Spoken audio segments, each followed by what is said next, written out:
You're listening to Qalam Institute's podcast series, Seerah, Life of the Prophet, by Sheikh Abdul Nasir Jangda. Visit us on the web at qalaminstitute.org or find us on Facebook at facebook.com/Qalam Institute. Bismillah walhamdulillah wa salatu wa salamu ala rasulillah wa ala alihi wa sahbihi ajma'een. Inshallah, continuing with our series on the life of the Prophet sallallahu alaihi wasallam, Masiratu Nabawiyya. In the previous session, we actually concluded our discussion after, I believe, 3 or 4 sessions on the migration to Abyssinia, the Hijrah to Habasha, that took place towards the end of the 4th year and the early part of the 5th year of Nubuwah, of prophethood. And towards the tail end of that, what we talked about was the migration to Abyssinia was immediately, almost very soon.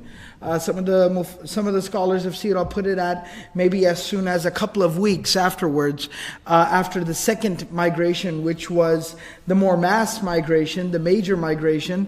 After that point, Hamza radiallahu anhu, Hamza bin Abdul Muttalib, the uncle of the Prophet ﷺ, accepted Islam. And according to the more authentic and more accepted accounts of the life of the Prophet ﷺ, 3 days after Hamza radiallahu anhu accepted Islam, Umar ibn Khattab radiallahu anhu accepted Islam. And in the previous session, we at least talked about the pre-shahada phase of Umar radiallahu anhu. We talked about him personally, who he was, where he came from, what his personality was like, how he grew up, what were some of his experiences growing up. But then we also talked a little bit about a couple of very interesting experiences that he had, that even if they weren't enough to take him to get him over the hump in terms of accepting Islam, it at least took him to the very brink of accepting Islam. A couple of experiences that he had. And then there was the third and the final major event in his life, which was the event that finally pushed it over the hump and he was able to accept Islam after that. And this is narrated by... There's something else very... We'll come back and talk about this rather. So this is narrated by a few of different Sahaba radiallahu anhum who relate this account from a couple of different perspectives. One of them is, of course, the individual himself, Nu'aym bin Abdullah. Other accounts of this are related by other younger Sahaba who were able to hear and collect the full account from the different people who were involved in the situation. But this is a very well-known account and story that is mentioned in the majority of the books of Seerah. And it mentions that Umar ibn Khattab radiallahu ta'ala anhu was, of course, he had the reputation that he had, and we've talked about this previously. But it talks about how one time he went to the Kaaba, he went to the Baytullah, the Haram, and while he was there, he heard some people talking about the constant issues that they were having, that they were experiencing in regards to the Prophet ﷺ. That's why some of the books of Seerah actually mention that Al-Walid bin Mughira, when he went and made that offer to the Prophet ﷺ, that will make you the wealthiest amongst us, will make you the most powerful amongst us, that this was before the conversion of Umar radiallahu anhu. And what that would basically mean is that they had explored many different avenues and were not able to finally solve this problem that they were at least experiencing. So they were having a conversation or a discussion about this, and Umar radiallahu anhu said, I'll take care of things. I'll take care of it. What's the big deal?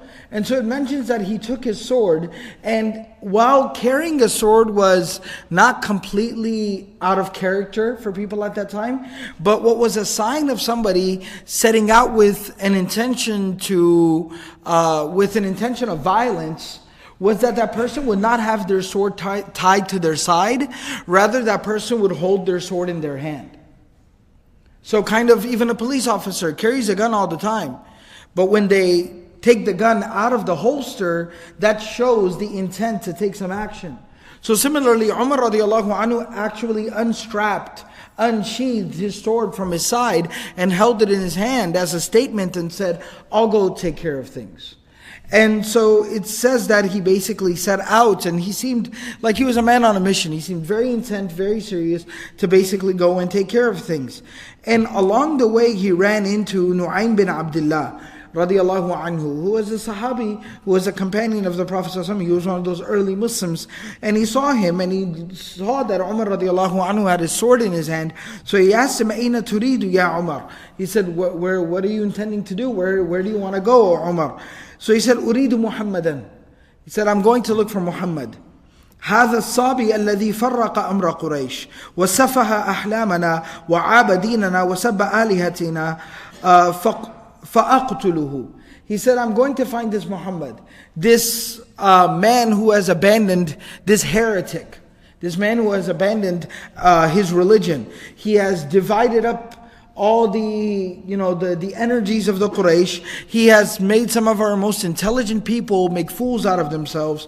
He has tainted our religion. He has cursed our gods and deities. So I'm going to go and kill him. I'm going to finish him off.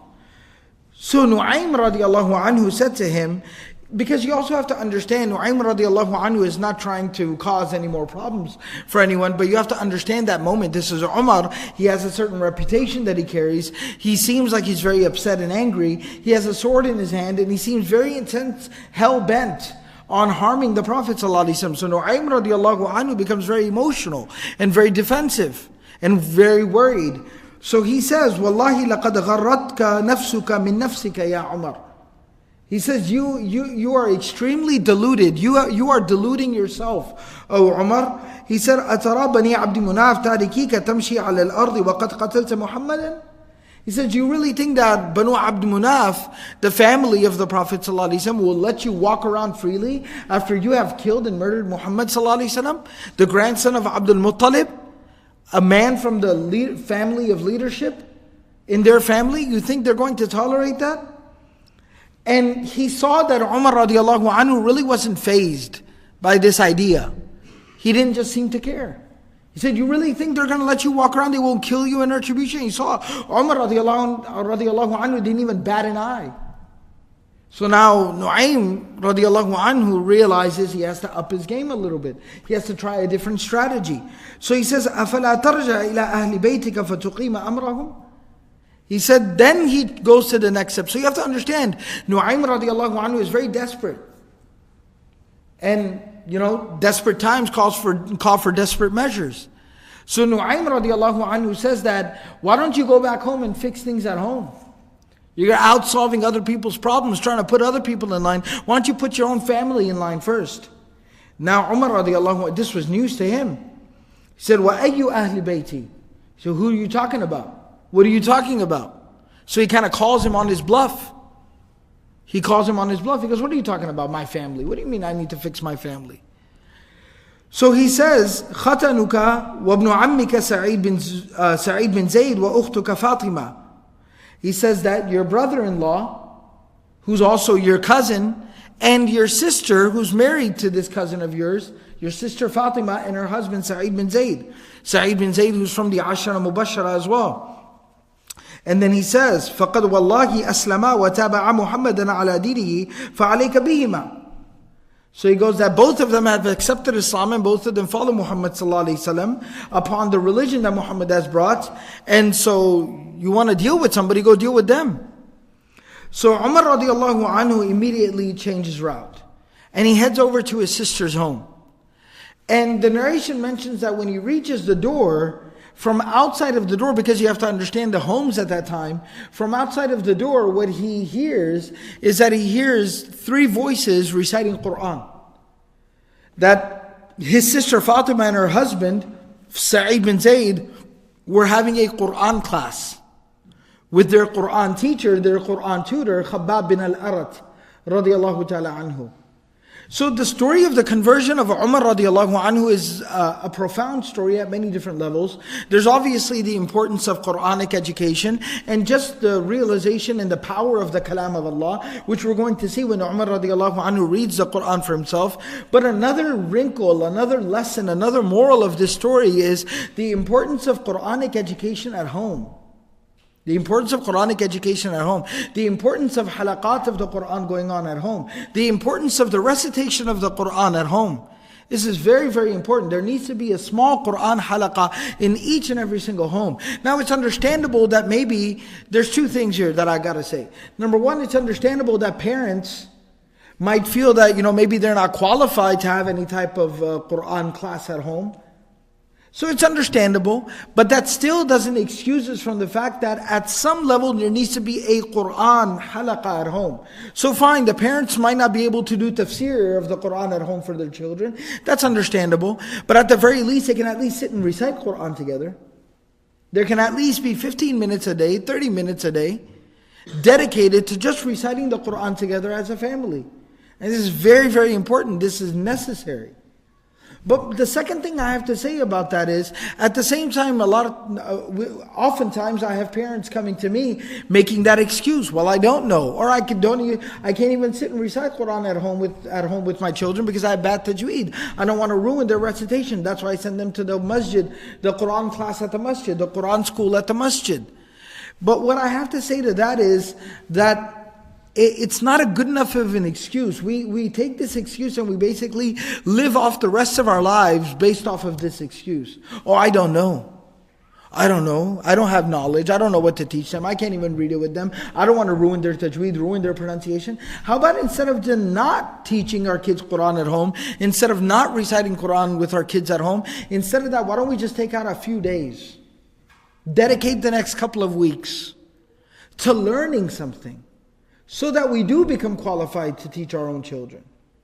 Parents must be the first teachers of their children. Homes must be the first madaris, the first madrasa, the first Islamic school that our kids attend. And the excuse that I don't know is not good enough for me as a father.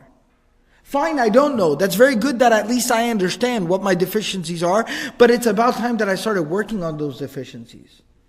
I did learn. I did educate myself. And you know what, very honestly, again, I'm not talking about some high-level scholarly tafsir of the Quran. I'm talking about basics. Basics such as just reciting Quran with tajweed. Or maybe even just knowing the basic translation, tarjuma of a small surah, and being able to just kind of, in your own language, how you sit and you're not a mathematician, you're not a math professor, but you sit down and help your kid with their school homework, don't you? You're not a professor of English literature, but you help them write their book report. So at the very least, you can sit down and at least talk about something. Talk about something with your children. But it doesn't take a whole lot to learn at that level. It really does not. I mean, one reference that I have, and this is not meant to be a plug, but one reference in my mind that I have, is that if it's tajweed is the problem, a good friend and a student of mine, Hafiz Wissam, he teaches a tajweed course. It's one weekend. Only reason why I mentioned this, don't worry, it's not coming here. I'm not advertising a course. I'm just giving you a reference. He probably spends about 15 hours with the students during that weekend. No, they don't become masters of tajweed. No, they don't get an ijazah in tajweed. But what they do learn is they learn the very basics. In 15 hours, they learn the very basics. To at least start reading in the right direction. We can't make one weekend. We can't start putting in 15, 20 minutes a day, sitting with the imam, sitting with the hafiz, playing a YouTube video. Again, Hafiz Wissam, I know he's recorded the entire 30th juz, where he basically walks you through reciting each surah in the 30th juz. And so, at the very least, if I can't invest 15 minutes a day, 20 minutes a day over the next couple of weeks, so that I am capable of leading some type of Quranic reading and education within my home is very important. So we see here the blessings of each and every single home becoming a halaqah, becoming a madrasa of the Quran at a very basic level. Then fine, when my kids need to learn something more, they want to learn tafsir, they'll come here to Imam Zia's halaqah for tafsir. That's understandable. But at the very least, I can get the ball rolling. I can get things started at home. And I need to. And that's basically what was going on here.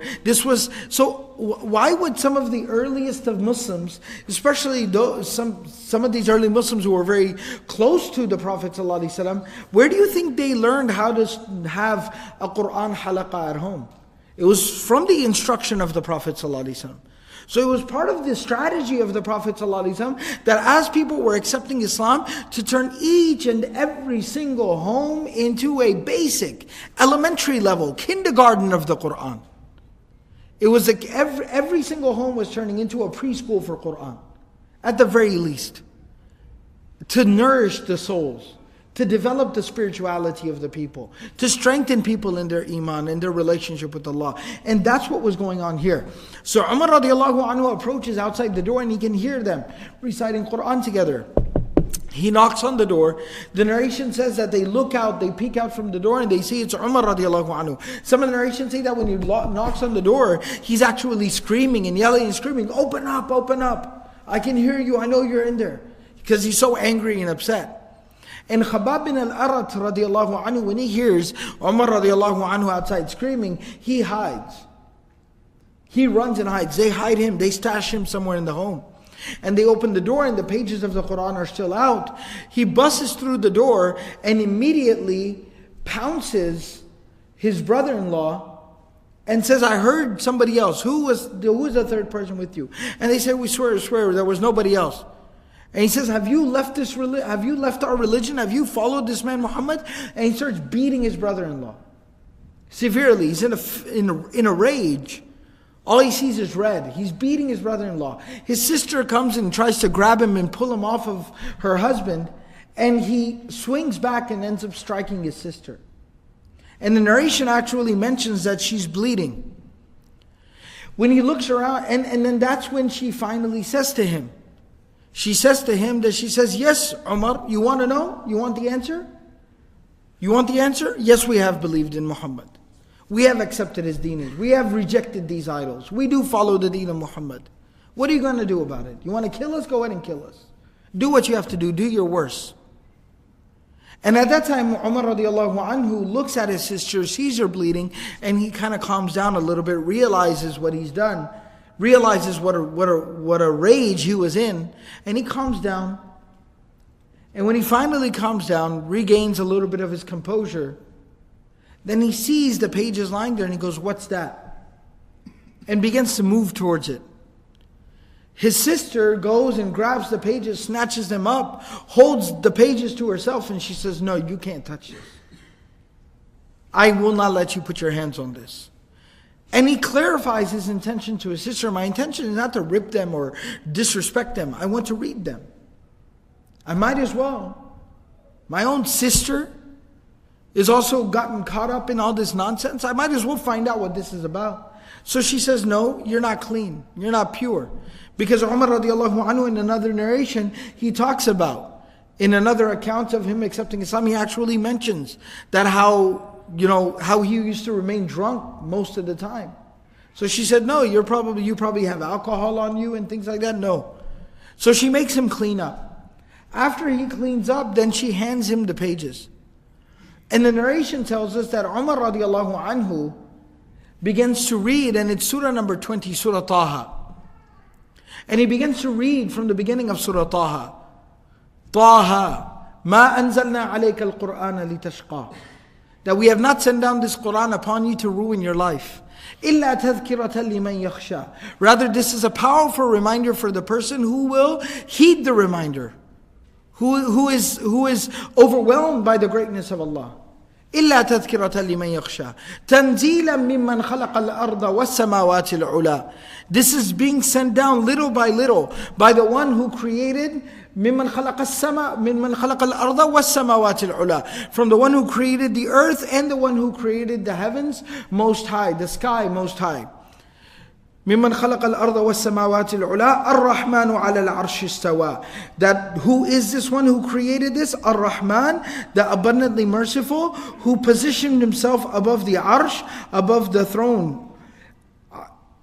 الرحمن على العرش استوى له ما في السماوات وما في الأرض وما بينهما وما تحت الثرى. To him alone belongs all that which is in the heavens, all that which is in the earth, and all that which is between the two, and all that which is underneath the surface of the earth and the ground that we see. وَإِن تَجْهَرْ بِالْقَوْلِ فَإِنَّهُ يَعْلَمُ السِّرَّ وَأَخْفَى. And even if you were to speak up out loud, then that's fine. That's optional for you. Why? فَإِنَّهُ يَعْلَمُ السِّرَّ وَأَخْفَى, because He knows that which is secret, and He knows even that which is even more quiet than that which is secret. Meaning He hears and He knows that which you whisper, and He even knows those things that you don't even utter, that remain hidden, deep buried within your heart.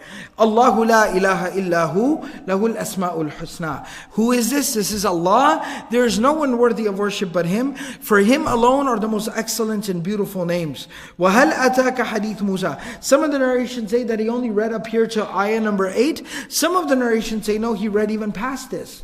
وَهَلْ أَتَاكَ حَدِيثُ Musa. Has the really fascinating story of Musa ever reached you? Have you ever heard the story? إِذْ رَأَى نَارًا فَقَالَ لِأَهْلِهِ أُمْكُثُوا إِنِّي آنَسْتُ نَارًا لَعَلِّي آتِيكُم مِّنْهَا بِقَبَسٍ أَوْ أَجِدُ عَلَى النَّارِ هُدًى. When he saw a fire in the distance and he told his family, y'all stay here, it's as if I can spot a fire far away in the distance. I'm going to go there and hopefully I'll be able to come back to you from there with some of the fire, or maybe I'll find some directions. Maybe somebody there will be able to guide me, will be able to help us out. فَلَمَّا أَتَاهَا نُودِيَ يَا مُوسَى. When he finally reached the fire, then he was called out to, O Musa, إِنِّي أَنَا رَبُّكَ فَخْلَعْنَا عَلَيْكَ. Most definitely, I am your Lord and your Master, so take off your shoes. إِنَّكَ بِالْوَادِ الْمُقَدَّسِ طُوَى. Most definitely, you are at the very sacred valley of Tuwa. You are standing in a very sacred place. وَأَنَا اخْتَرْتُكَ فَاسْتَمِعْ لِمَا يُوحَى. And I have chosen you, O Musa. So listen very carefully to what is about to be sent down. إِنَّنِي أَنَا اللَّهُ. إِنَّنِي أَنَا اللَّهُ. And the second narration says that he read up to here, ayah number 14. إِنَّنِي أَنَا اللَّهُ. Most definitely me, I am Allah. There's a very interesting nuance in the ayah here. Allah refers to Himself, speaks about Himself 3 times in this ayah. And each time I want you to see the progression. Innani. Ni is what we call an attached pronoun. Then Allah refers to Himself with ana, which we call an independent pronoun, which is more powerful in its emphasis than an attached pronoun. And then He refers to Himself as Allah, which is His name, which is more powerful than an independent pronoun. So you see the progression. Allah subhanahu wa ta'ala, this is basically the Mufassirun, they explain to us what we witness from going from an attached to an independent to the name of Allah, the actual name of Allah. What we witness here is the development of Musa alayhi salam's iman. Within that conversation, Musa alayhi salam's iman is completed. And it shows that journey, how a person grows in the recognition of Allah subhanahu wa ta'ala.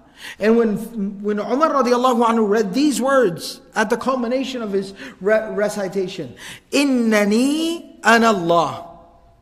When he read this, La ilaha illa ana. There is no one worthy of worship except for me.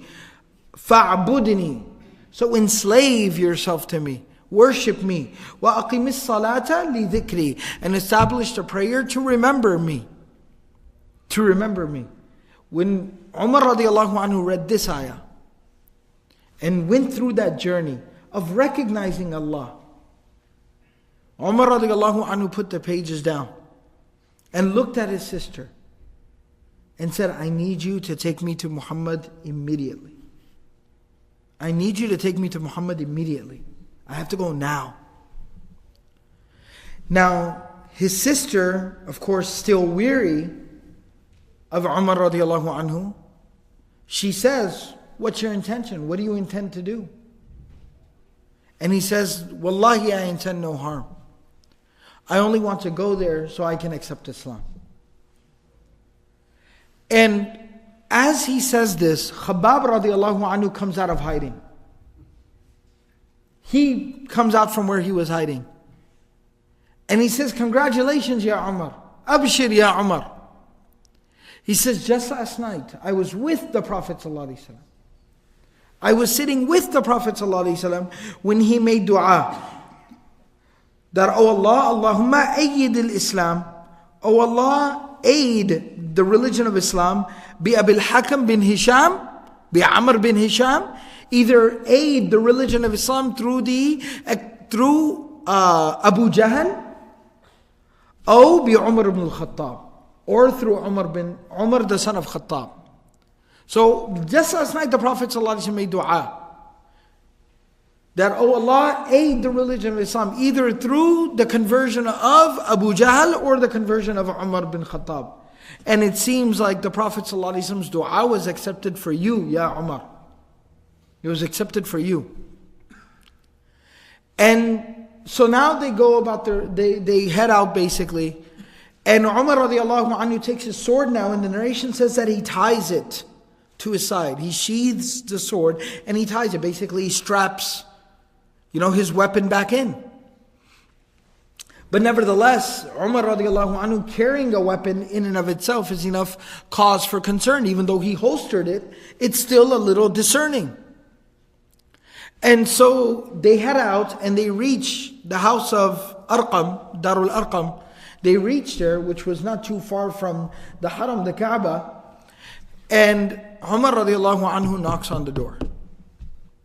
When he knocks on the door, the Sahaba radiallahu anhum, and it says that, the narration mentions that must have been a time for, some prayer or some learning with the Prophet ﷺ, that quite a few Sahaba were there in the house of Arqam at that time. So it seems like it was a time for a halaqah or a class or a salah or something, that there were a lot of people who were there. So one of the Sahaba radiallahu anhum got up and went and looked outside. And when he peeked through the door, he saw Umar radiallahu anhu standing out there, which was troubling enough. And then he saw that he had his sword tied to his side. So he runs back in and he says, "O Messenger of Allah, Umar is outside and he has a sword with him." So Hamza radiallahu anhu, immediately the Sahaba are very nervous and worried. The Prophet ﷺ calms everyone down. Hamza radiallahu anhu, who just accepted Islam a couple of days ago. And if you remember when we talked about it, Hamza radiallahu anhu had gone through his own little journey. He came and proclaimed his faith and then spent the whole night in turmoil, comes to the Prophet ﷺ the next day, makes dua to Allah before coming to the Prophet ﷺ and says, "Oh Allah, guide me to that which is the best for me. I don't understand what's going on. Things are moving too fast." And when he comes to the Prophet ﷺ, he just opens up and he goes, "Look, we're family.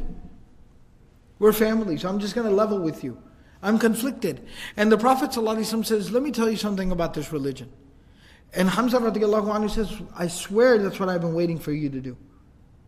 And the Prophet ﷺ recites some Qur'an to Hamza radiallahu anhu. And by the time the Prophet ﷺ is done with the recitation, Hamza radiallahu anhu says, "I'm good. I'm convinced." So Hamza radiallahu anhu, even though it's been 3 days, he's kind of gone through his own little journey and reflective process. And it's said that those first 3 days that Hamza radiallahu anhu was Muslim, he did not leave the house of Arqam. He literally was just camped out there. Morning and evening, day and night, was just spending, consider almost i'tikaf. He was doing i'tikaf for 3 days with the Prophet ﷺ. So by this time, he's fully empowered in his iman and his faith.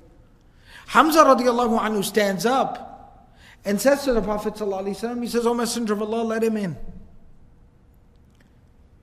If he's come with khair, in ja'a yuridu khayran, if he's come with khair, then we will do whatever it is that we have to do in order to make sure that he receives that khair. We'll take care of him. But in ja'a yuridu sharran, but if he's come seeking something bad, then let him come, wa aqtuluhu bisayfihi, and I will kill him with his sword. If he's come here to do harm to you, O Messenger of Allah, I will take his sword, I will disarm him, and then I will kill him with his own sword. So let him come." So the Prophet ﷺ stands up and says, "Open the door." Umar radiallahu anhu very quietly, very calmly walks in the door. And the narration says, and this is very interesting, you have to understand the balance in the personality of the Prophet ﷺ. He was very welcoming. He was very embracing. But at the same time, the Prophet ﷺ was also a man of confidence. And the Prophet ﷺ's greatest quality was that something he advised us to do. أَنزِلِ النَّاسَ مَنَازِلَهُمْ وَكَلِّمِ النَّاسَ قَدْرَ عُقُولِهِمْ. Deal with people according to their level and speak to people according to their level of intelligence. Understand different people and deal with different people differently. It's not one size fits all. And so the Prophet ﷺ, understanding Umar radiallahu anhu and also understanding the condition and the emotional state of the people who were there around him, the Prophet ﷺ narration says he moved forward, he walked forward very quickly. Like what we would call, he stepped up on Umar radiallahu anhu. So Umar radiallahu anhu literally walked in the door, just stepped into the door very calmly. And you know when somebody rushes up to you and kind of gets up in your face? The Prophet ﷺ walked up to Umar radiallahu anhu, got in his face, and the narration says he grabbed him from here, and then he said, "What do you want, Umar? What do you want? What are you here for?" And the Prophet ﷺ even told him, he says, "Umar, you will not stop making trouble until the punishment of Allah finally comes down upon you." Because Umar radiallahu anhu had a reputation. And see, you also have to understand, this is not unnecessary. It's not like the Prophet ﷺ is just picking on some poor guy for no reason. Then there are other narrations, I've talked about them as well, that clearly talk about the fact that Umar radiallahu anhu was the torturer of many of the early Muslims. Some of the narrations that I mentioned earlier when I talked about some of the Sahaba radiallahu anhum undergoing torture and abuse, that Umar radiallahu anhu, many of them had suffered torture at the hands of Umar radiallahu anhu. And again, I mentioned this in the previous session, Umar radiallahu anhu is the nephew. His mother's brother is Abu Jahl. So he was taught and mentored by his uncle Abu Jahl. So he was by the side of Abu Jahl oftentimes when Abu Jahl was engaging in torture. So the Prophet ﷺ is dealing with him very appropriately. So he walks up to him and he says, "Umar, you will not stop making trouble until finally the wrath of Allah comes down on you. What's wrong with you? You're here to make trouble again?" And Umar radiallahu anhu, very softly, very gently, because he's gone through this transformative experience, he says, "O Messenger of Allah, I do not come here with any such intention. I come here to accept Islam." And the narration says that when Umar radiallahu anhu says this to the Prophet ﷺ, the Prophet ﷺ yells out, "Allahu Akbar, Allahu Akbar." He says the takbir. And one of the narrations even mentions that the rest of the Sahaba radiallahu anhum scream, "Allahu Akbar," along with the Prophet ﷺ. And then the Prophet ﷺ sits him down and gives him his shahada. And Umar radiallahu anhu accepts Islam at that point. And this is the story of how Umar ibn Khattab radiallahu anhu came to Islam. But the story doesn't end there. It actually goes on to mention that Umar radiallahu anhu, after this, one of the narrations mentions that he goes to Abu Jahl's home. And he knocks on Abu Jahl's door, his uncle, the head of the family. He knocks on his door. Abu Jahl, of course, sees it's his nephew, who he looked at with quite some hope as maybe a successor, somebody who was grooming and mentoring to take over his position in the city. He sees him, so he welcomes him in. You know how you kind of welcome in? Like your protege, your assistant, your second in command. "Oh, it's you. Come on in, come on in. Don't worry about it. Just come on in." He welcomes him in. Umar radiallahu anhu, knowing better, basically says, No, I came here to tell you that I've accepted Islam. I follow Muhammad sallallahu alaihi wasallam now.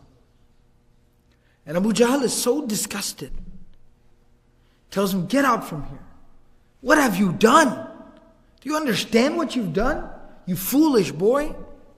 Because the narration mentions that Umar radiallahu anhu at this time is probably about 26, 27 years old. Some narrations say 28. None of the narrations mention Umar radiallahu anhu being older than 28 years old. So he was young. So he says, "Do you realize what you've done? You foolish boy. Get out of here."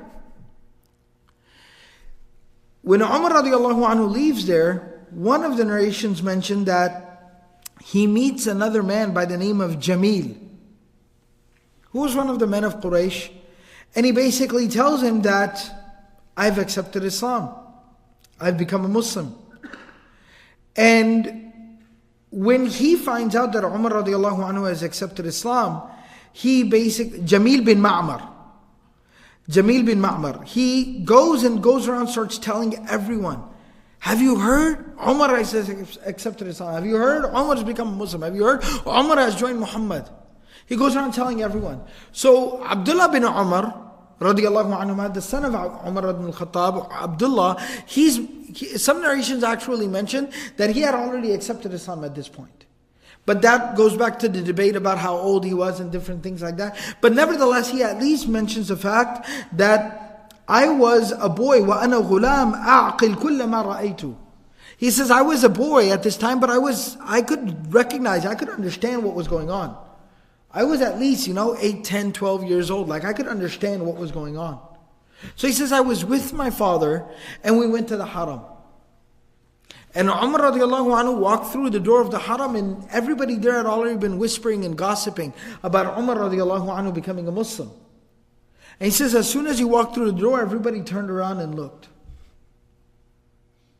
Everyone turned around and looked. One of the narrations mentioned that man, Jamil bin Ma'mar, was actually there. So when Umar radiallahu anhu walks in, he goes, hey everybody, this is the guy I was telling you about. Umar, look, he's left the religion as well. And Umar radiallahu anhu, of course, being, the personality that he had, Umar radiallahu anhu says, كَذِبَ. He goes, this man lies. He says, وَلَكِنِّي قَدْ أَسْلَمْتُ. Because the word that the man used was, he said, قَدْ صَبَأَ. He's a heretic. He's given up his religion. And Umar radiallahu anhu says, no, this man lies. لَكِنِّي قَدْ أَسْلَمْتُ. Rather, I've become a Muslim. وَشَهِدْتُ أَن لَا إِلَهَ إِلَّا اللَّهُ وَأَنَّ مُحَمَّدًا عَبْدُهُ وَرَسُولُهُ. And I have given testimony to the fact that there is no one worthy of worship but Allah, and that Muhammad is the slave and the messenger of Allah. Yeah, that's me.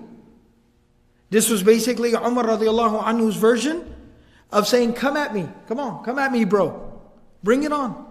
And what ends up happening, the narration mentions that everybody started rushing up to Umar radiallahu anhu.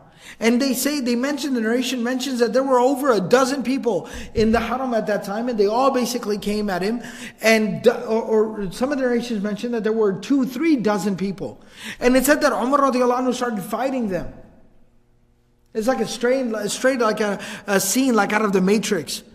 When he's like fighting like all the hundreds of guys, like there's literally like 24 guys, and Umar radiallahu anhu is single-handedly fighting them. One of the narration mentions that they fought for an hour. Can you imagine what that must have been like? You ever watch a UFC fight? If you haven't, don't. No khair.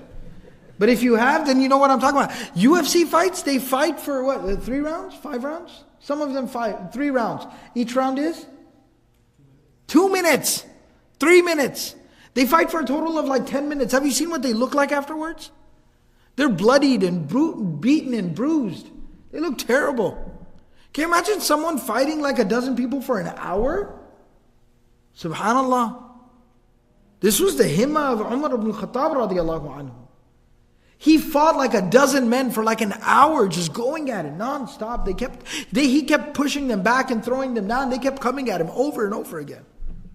And he fought literally like 24 people for like an hour. Finally, after an hour, Umar radiallahu anhu backed away. And the narration says, Abdullah bin Umar, his son, who's watching all of this, a little boy hiding back somewhere, watching all of this. He says, finally, my father stepped back and he sat down because he was tired. He was tired. He sat down, but he didn't give up. There's a difference. He sat down and he tells them, do what you got to do. Y'all are free to do whatever it is that you want to do. I'm done trying to fight you guys off. There's like 3 dozen of you. It's 1 against 30. Feel kind of sad for you guys. But you do what you have to do. And some of the people who were there on that day, they actually, remembering this occasion, they mentioned, it's in the books of Seerah, that wallahi, if there were 300 of us, he would have kept fighting each and every single one of us. Umar on that day, Umar already had a reputation. But Umar on that day seemed like he had no quit in him. It seemed like he just could not be defeated that day. No matter what, if there were 300 of us, he would have fought all 300. He just had something going on that day. And that was the iman, the yaqeen that he felt in his heart. His heart was surging with the nur of iman. And he just couldn't be stopped. So finally he sits down and he says, you do what you have to do. You want to kill me? Go ahead. Do whatever you can. Try your best. And the narration says that an old man stood up. very old man. إذ أقبل شيخ من قريش عليه حلة حبرة وقميص موشع حتى وقف عليهم فقال ما شأنكم. So an old man stood up who was dressed like a very elderly, wise man, wearing like a robe and things like that. Like clothes that old, wise men would wear, learned men. And he stood up and he said, what's going on with you guys? What are you guys doing here? And they said, Sabah Umar. This man Umar, he's left the religion. And so we're trying to teach him a lesson. Trying is the key operative word here. And he said, Ma. He said, leave him be. He said, رَجُلٌ اختار لنفسه أمرا فماذا تريدون? He says he's a man who's chosen a path for himself. What do you care? How does this concern you? Why do you care? فماذا تريدون أترون بني عدي يسلمون لكم صاحبكم هكذا? Do you really think that his family, and what he was saying was actually very intelligent, because who was more vile, who was more violent than Abu Jahl? But when Umar radiallahu anhu went to the house of Abu Jahl and said, I've accepted Muhammad's religion, what did Abu Jahl do? He cursed him and threw him out, but he didn't kill him because he was family. So the old man says, do you really think that Banu Adi, the family of Umar, is just going to hand over one of their youngest and brightest? They're just going to hand him over to you like that? It's a disrespect for the family. خَلُّوا عَنِ الرَّجُلِ. Leave him alone. And Umar ibn Khattab, Abdullah bin Umar, the son says that literally it was as if like somebody just pulled back the cloth, because the crowd was converged around Umar. It was like everybody just retreated back immediately. Everybody just walked away. And Abdullah bin Umar radiallahu anhuma says that I asked my father quite a few years later. I remembered that. That was a memory I had, seeing all of that play out.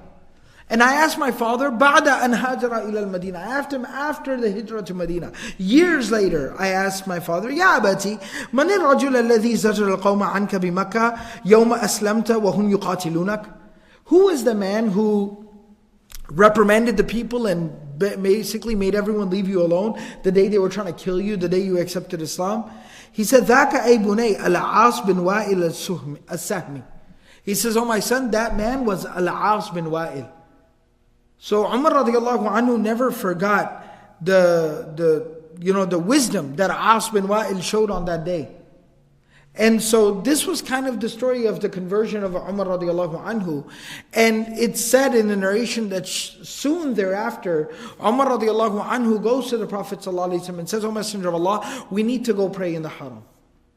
We need a public demonstration. We're here, we're not going nowhere.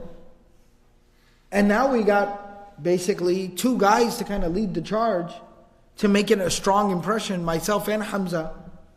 So we need to go out there. We need to march out into the public. We don't hide no more. And the Prophet ﷺ says, let's do it. And it says that Abdullah bin Mas'ud radiallahu anhu relates the incident that they basically gathered up together. Hamza radiallahu anhu and Umar al-Khattab radiallahu anhu stood at the front, and they basically marched out. And they walked from the house of Arqam into the Kaaba, into the Baytullah. And it said in the narration that Umar radiallahu anhu walked in first and basically made his intentions known. He said, everybody, I'm going to pray here right now, okay? I'm going to pray here right now. And I'm pretty sure nobody's going to have a problem with that. And then everybody else walked in afterwards behind him. And they say that they stood up, they lined up. With again Umar radiallahu anhu and Hamza radiallahu anhu at both ends of the saf, and the Prophet ﷺ stood in front and he led them in prayer. And that was like the first public demonstration, major successful public demonstration that the Muslims were able to make. And they were able to pray publicly at the haram itself. And this was the first time. And this basically is what Abdullah bin Mas'ud radiallahu ta'ala anhu refers to in the very famous narrations of Abdullah bin Mas'ud, where he says, مَا كُنَّا نَقْدِرْ عَلَىٰ أَن نُصَلِّيَ عِنْدَ الْكَعْبَةِ حَتَّى أَسْلَمَ عُمَرْ. that we were not able to pray near the Kaaba until Umar ibn Khattab radiallahu anhu accepted Islam. فَلَمَّا أَسْلَمَ عُمَرْ قَاتَلَ قُرَيْشْ حَتَّى صَلَّى عِنْدَ الْكَعْبَةِ وَصَلَّيْنَا مَعَهُ. Then when Umar accepted Islam, he literally fought off the Quraysh at the Kaaba. That incident that we talked about. And then Umar prayed at the Kaaba and we prayed along with him. And in Sahih Bukhari is a famous narration, مَا زِلْنَا أَعِزَّةً مُنْذُ أَسْلَمَ عُمَرُ الْخَطَّابِ. That we have remained confident. We have been confident since the conversion of Umar bin al-Khattab radiallahu anhu. And then of course other famous statement of Ibn Mas'ud radiallahu anhu where he says, Inna Islam Umar kana fathan. That the Islam of Umar, the conversion of Umar to Islam was a victory. وَإِنَّ هِجْرَتَهُ كَانَتْ نَصْرًا. And his migration from Mecca to Medina, because he was one of the few people who openly, publicly migrated to Medina. Everybody else was slipping away in the middle of the night. Umar radiallahu anhu packed up his bags, went over to the Kaaba, prayed at the Kaaba, showed his bags to everyone and said, I'm going. If anyone has a problem, you can see me outside, but your wife will be a widow. And that's how he migrated. So he said that the migration of Umar radiallahu anhu was a victory. وَإِنَّ إِمَارَتَهُ كَانَتْ رَحْمَةً. And his rulership over the Muslims, his leadership for the believers, his being the Khalifa, the Amirul Mu'mineen, was a mercy. وَلَقَدْ كُنَّا وَمَا نُصَلِّي عِنْدَ الْكَعْبَةِ حَتَّى أَسْلَمَ عُمَرْ. We were there and we were Muslim, but we could not pray near the Kaaba until Umar accepted Islam. فَلَمَّا أَسْلَمَ عُمَرْ قَاتَلَ قُرَيْشًا حَتَّى صَلَّى عِنْدَ الْكَعْبَةِ وَصَلَّيْنَا مَعَهُ. And then of course he says that Umar accepted Islam and he fought off the Quraysh and he prayed near the Kaaba and all of us were able to pray with him near the Kaaba. So this is the story of Umar radiallahu anhu accepting Islam. But one of the things that I was saving here till the very end that I found very, very interesting, almost remarkable, was that one of the early converts to Islam, she was known by the name of Abdullah, but she was the mother of Abdullah bin Amir bin Rabi'ah. His mother, Abdullah, she was the daughter of Abu Hathma. She was an early convert to Islam. And it's mentioned in narration that her and her son were amongst the people, were from the people who migrated from Mecca to Abyssinia, to Habasha, to East Africa. Her and her son. And she mentions a story which shows you something very interesting. It shows you two things. Number one, it shows you about how Umar radiallahu anhu had some good inside of him. So when the Prophet ﷺ makes dua that Allah help Islam through Abu Jahl or Umar, why Allah chose Umar radiallahu anhu, you see some good inside of the man. But secondly, it also shows you how they perceived Umar radiallahu anhu and how their perception of Umar radiallahu anhu at the end of the day was irrelevant. How we perceive people socially is irrelevant. But it's how the standing or the position that someone has in the sight, in the eyes of Allah. You just never know the good that is in someone. So she mentions that we were packing up and basically trying to leave Makkah in order to go to Al-Habasha. إِنَّا لَنَتَرَحَّلُ إِلَىٰ أَرْضِ الْحَبَشَةِ وَقَدْ ذَهَبَ عَامِرْ فِي بَعْضِ حَاجَتِنَا. And my son Amir had gone to take care of, or actually it's her husband Amir. She says that my husband Amir had gone to go take care of a few things. إِذْ أَقْبَلَ عُمَرْ حَتَّى وَقَفَ عَلَيَّ وَهُوَ عَلَى شِرْكِهِ. Umar radiallahu anhu saw me standing outside the home with some bags, carrying some things. And he was still a mushrik. He was not Muslim yet. قَالَتْ وَكُنَّا نَلْقَى مِنْهُ بَلَاءً. And Umar was trouble for us. Us weak Muslims, Umar was trouble. When we saw Umar, we ran, we hid. Because he was one of the people who used to torture us. أذن لنا قد أذى لنا وشد علينا. She says that he used to harm us and he was very harsh on us. قالت فقال إنه للانطلاق يا أم عبد الله. When he saw her with some bags, he goes, are you planning to go somewhere? Oh, Abdullah, are you planning to go somewhere? She said, Na'am. We are, Wallahi lanakhrujanna. But this is also a woman who's a believer. So she feels courage. And she says, Wallahi lanakhrujanna fi ardillah. We are going to go out into the earth of God. Adaytumuna wa qahartumuna. You people have harmed us. You people have done wrong to us. You oppress us. So yes, I'm going to go, but I'm going to go out into the land of Allah, the earth that is owned by God. حتى يجعل الله لنا مخرجا, until Allah will make a way for us and Allah will make a place for us. And then she says that Umar, he looks at me. I just made my intentions very clear. We're going to go from here and go seek refuge somewhere.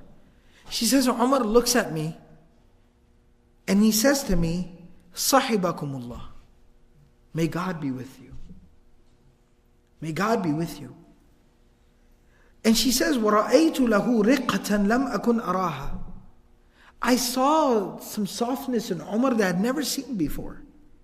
ثُمَّ انصَرَفَ وَقَدْ أَحْزَنَهُ. He turned around and walked away from there, and it seemed like he was sad. Because he was thinking to himself, فِيمَا أَرَى خُرُوجْ أي خُرُوجُنَا. That خُرُوجُنَا قَدْ أَحْزَنَهُ. That he turned around from there and he seemed sad because of what he had done to us. He started to think, am I really this type of a person? Have I really made these people's lives so difficult, so terrible, that they have to run away from their homes? What have I done? What are you doing, Ya Umar? So he seems like he had a moment of self-reflection. And then she says that my husband came back and I said, Ya Aba Abdullah, لو رأيت عمر آنفا ورقته وحزنه علينا. She says that, man, you missed it. You will not believe what just happened. Umar came here. And then she told him the whole story. And then he asked her the question. This also tells you about those early believers. They were all da'is. They were all du'at ilallah. They were all callers to Allah. He asks his wife, أَطَمِعْتِ فِي إِسْلَامِهِ? Were you hopeful of him accepting Islam? And she says, yeah, I was. But then she says that her husband says to her, لا يسلم الذي رأيتي. لا يسلم الذي رأيتي. This man that you saw today, Umar, I know Umar. Don't worry, he's not going to accept Islam. حتى يسلم حمار الخطاب. The donkey of Khattab will accept Islam before the son of Khattab will accept Islam. Alright?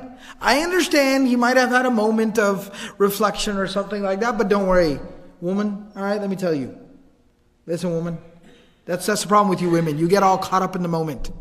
Don't get too excited. Don't get too happy, alright? The donkey of Khattab will accept Islam before the son of Khattab will accept Islam. And she says that my husband wasn't very hopeful in Islam. لِمَا كَانَ يَرَى مِنْ غِلْظَتِهِ وَقِسْوَتِهِ عَلَى الْإِسْلام. Because of how harsh he was against Islam and the Muslims. But what's very interesting here, like I pointed out before I started the story, you see some good inside, deep buried inside. Maybe it was the alcohol that had been covering it for so long. But you see some goodness that was buried inside of Umar radiallahu anhu that showed at this moment. And without a doubt, this is the reason why he was the one for whom the dua of the Prophet ﷺ was accepted. But secondly, even though this is also Sahabi, Amir radiallahu anhu, and we make no judgment about Sahabi, but I'm talking about public perception. Look how they perceived Umar radiallahu anhu. He says, a donkey will accept Islam before Umar does. I mean, what was their perception of Umar radiallahu anhu? Can you imagine that? Can you imagine how shocked this man must have felt 20 years after he made that comment? When Umar radiallahu anhu is Amirul Mu'mineen, Khalifa. Can you imagine the shock? He probably used to sit there, think and look and just be like, man, nobody saw this coming. Nobody could have predicted this. Nobody could have predicted this. As is obvious from the statement. But it goes to show you that it don't matter what we think about anybody. Because we project our own weaknesses upon other people. We project the evil in our own hearts upon other people. We have biases and prejudices that we project onto people. It don't matter what we think about people. It don't matter how we perceive people. All that matters is their position in the eyes and the sight of Allah. And you just never know what someone's capable of. You never know the goodness that somebody has. You never know the greatness that someone is destined for. And that's exactly why we don't judge people. We don't underestimate people. We value people. Somebody says, well, what if he's a bad person, he's a terrible person? Well, we're supposed to go around just expecting good from everyone. Yeah, absolutely. If they turn out to be bad, then so be it. I didn't lose anything. It's them who lost something. But if they turn out to be good, then at least I did not underestimate someone. And maybe, just maybe, I could have been the one to even facilitate. I could have been chosen by Allah as the sabab, as the facilitator of the good within that person. Imagine what the reward of that is. Even imagine what the reward of that is. So the story of Umar radiallahu anhu is very profound from the power of the Quran. And this is why we all need to read the book of Allah and reflect on the book of Allah. That was that moment that changed Umar's life. From the importance of having the reading and the learning and the teaching and the discussion of the Quran within our homes. Unfortunately today the tragedy is it doesn't even go on within all the houses of Allah. We don't even have proper halaqat of the Quran going on in all the masajid today. When in reality the standard is, forget about masajid. Masajid is a no-brainer. It's supposed to be going on within each and every single home. Every home is meant to be a madrasa and a school of the Quran. And we have to revive that sunnah of the Prophet ﷺ and of the Sahaba radiallahu anhum. And we could have Umars waiting on our doorsteps today as well. Number 3, we see that Umar ibn Khattab radiallahu anhu had some goodness within him. Always look for the good within people. And no matter what's going on in your life, always try to focus on something good. And it might be one little good thing that you're holding on to, but that one good thing is your lifeline. That's what might end up saving you. And then 4thly and finally, never look down on anyone. Never underestimate anyone. It's the greatest mistake you can make. Because you never know what somebody's capable of. You never know the greatness that someone is destined for. And we hope and we pray that even if it's not us who are going to do great things, at the very least we can facilitate. We can be the means of someone coming to Islam and finding their destiny of doing great things. Bi-idhnillahi ta'ala. May Allah subhanahu wa ta'ala give us all the ability to practice everything that was said and heard. Subhanallah wa bihamdihi. Subhanakallahum bihamdik. Nashhadu an la ilaha illa anta. Nastaghfiruka wa natubu ilayk.